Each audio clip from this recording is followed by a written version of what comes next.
Welcome back to Hannity. It's been less than a month since the rapid gains of ISIS caused President Obama to order measured bombing operations against the radical group throughout northern Iraq. But according to a recently published West Point counterterrorism report, ISIS's rise to prominence was anything but sudden.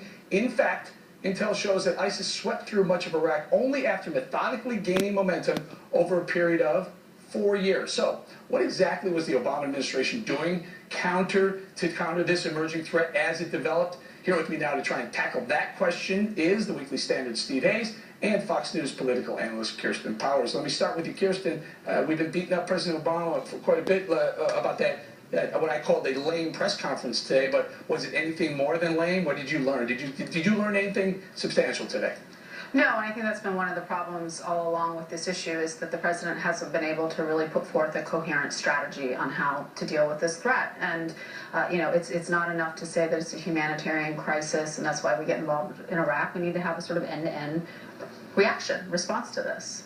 Steve, the counterterrorism report that we learned about today says that since 2010, about 4 years now, they've known that ISIS was a growing, incredible threat. Why is it now that all of a sudden in the last few months, President Obama says, well, these guys are for real? Well, it's certainly been an evolving and changing organization, but the basic structure of the organization, the composition of the organization with former Saddam Baathists, former regime elements, and jihadists, some of the most radical jihadists, leftovers from al-Qaeda in Iraq.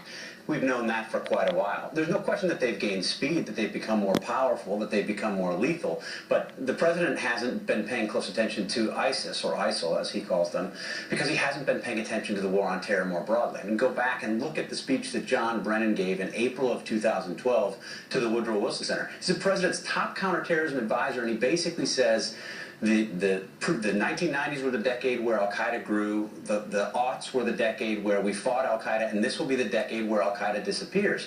That's not happening, but that's what they thought, and that's why they have no strategy. Is it that, Kirsten, or is it that the strategy that they should have is against everything President Obama ran on when he ran for president, and it's everything he stood for from the day he stood in Cairo, Egypt, and delivered that speech in June of 2009 saying Islam is a religion of peace. If he goes there and he starts there, how can he ever get back to we're going to bomb them without congressional approval and without Bashar al-Assad's approval?